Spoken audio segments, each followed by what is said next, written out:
കഴിഞ്ഞ മണ രാവിലെ തന്നെ അൽഫാം ഉണ്ടാക്കി ദോശ കൊണ്ടേ തിന്നോളി. ഇന്നിപ്പോ എന്താ നൂൽപുട്ടുണ്ടാക്കി? നൂൽപുട്ട ദോശയാണത്. ഇതോ ഒരു നല്ല ദോശ ഉണ്ടാക്കാൻ വെച്ചാന്നുണ്ട്. നിങ്ങളൊക്കെ എവിടുത്തെ പെണ്ണുങ്ങളാണ്? ഞാൻ പറഞ്ഞ പൊടി കൊണ്ടുവരും. ഏതാണ് ഇജ്ജ് പറഞ്ഞ പൊടി? അത് കൊടുത്തിട്ട് ഇനി ചായ ഉള്ളൂ. ഷാലിമാറിന്റെ മലബാർ ദോശപ്പൊടി ഇറക്കാൻ ഒരു പൊടി ഇറങ്ങിക്കണം. അത് നിങ്ങൾ ഇങ്ങോട്ട് കൊണ്ടുവരും. എന്നിട്ട് ഞാൻ ചുട്ടരാം ദോശ എങ്ങനെ ഉണ്ട് എന്നുള്ളത്. അങ്ങനത്തെ ഒരു പൊടി ഇറങ്ങിക്കൊടുന്നുണ്ട്. ഇച്ചൊന്ന് കാണല്ലോ. കുഞ്ഞപ്പോ മോട്ടി പറഞ്ഞ പൊടി വാങ്ങിക്കൊടുത്താ ചാട്ടൊക്കെ നിങ്ങൾ അടുപ്പൊക്കെ തിരികല. ഞാൻ അത് കൊണ്ടുവരത്തിപ്പോ വരാട്ടോ.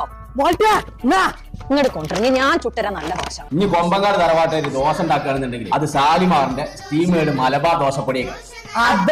അപ്പൊ ഞങ്ങളെ നമ്മൾ ഇന്ന് പരിചയപ്പെടുത്തുന്ന ഈ ദോശപ്പൊടി ഉണ്ടല്ലോ, കഴുകി സ്റ്റീം ചെയ്ത് പൊടിച്ച് വിറകടുപ്പിലിട്ട് വറുത്തതാണ് കേട്ടോ. അതുകൊണ്ട് തന്നെ ഇതിന് രുചിയും കൂടുതൽ കിട്ടും, എണ്ണവും കൂടുതൽ കിട്ടും. അപ്പൊ ഇനി ഒന്നും നോക്കണ്ട, ചോദിച്ചു വാങ്ങിക്കോളി ഷാലിമാറിന്റെ സ്റ്റീമേഡ് മലബാർ ദോശപ്പൊടി. അപ്പൊ ഇതുകൊണ്ട് ദോശ മാത്രമല്ല കേട്ടോ, പത്തിരിയും ചൂടാ.